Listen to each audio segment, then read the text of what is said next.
25 жылға чейин бул жолдо эч ким тийбейт болду. Көрүсө. Достор, кандайсыздар? Бул Курманжан атка көчөсү. Бул жагы Чүй проспектиси. Жол салынып атат. Жол менен бирге эле дал ушундай теплосеттин суу түтүктөрү алмаштырылып атат. Жылуулук өткөн, ысык суу өткөн түтүктөр алмаштырылып атат. Жол менен бирге эле. Барыңыздарга маалым болгондой билесиздер го, Бишкекте бул негизги көйгөй. Бишкекте эле эмес, негизи эле ушул жол курулушунда негизги көйгөй го.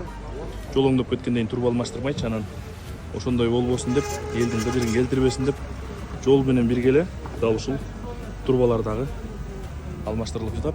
Бишкек шаарынын мэри Айбек Жунусалиев келип текшерип атат.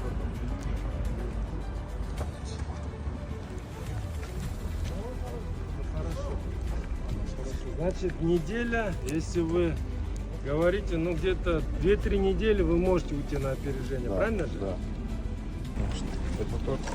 Достор, бул Курманжан атка көчөсү. Башта белгилегендей. Жанараак эле ушул интернет колдонуучулардын бири, блогер Максим Золотых өзүнүн Instagram баракчасына сторис чыгарып, курулушчулар жок, жол куруучулар жок, иштебей атат деген видео чыгарган экен. Бул Медерев көчөсү боюнча. Медерев көчөсүндө дагы дал ушундай эле жылуулук түтүктөр алмаштырылып жатат. Андыктан достор, баягы түтүктөр алмаштырылып атканда жол салуу үстүнөн асфальт басуу эч кандай мүмкүн эмес. Ал эми түтүк чукурдун ичине кирип ала алмаштырышат, анда жумушчулар көрүнбөйт деле.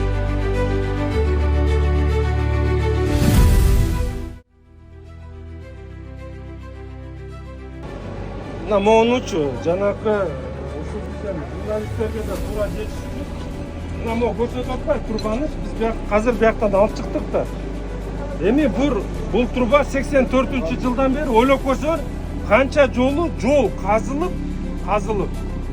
ошо деформация болгондо мына бир жолу варит эткен, экинчи жолу, үчүнчү жолу, төртүнчү жолу ушундай эле ар бир тешилген сайын казып, сварка алып, кайта көмөт, кайта жолду салат. Анан Асфальт төшөлгөндөн кийин болушу мүмкүн эле могу жер. Жер уже трубанын жеткен жер ушул болуп. Мына ал жер, мына алдыгы жерди карагыла. Жамалбек Самарович көрсөтүп атат туура. Бул эми турбаны го оңдойбуз, бирок ошол эле учурда жолду биз бир нече жол казып, ошол эмесин сапатын кетирип атабыз да. Туурабы? Ошодон болуп атат. Мына биз бүгүнкү күндө биз ыңгайсыз бир эме жай түзүп койгон болгон күнү дагы зато бир жол жасап коебуз. Ошо менен келечекте мына бир дагы эми акыркы 4-5 жыл эч ким казбайт да, 10 жылга. Канча гарантияңар болот? 25 жыл. Эми 25 жыл деп туруп койсоңор болот. 25 жылга чейин бул жолдо эч ким тийбейт болду. Көрүсө.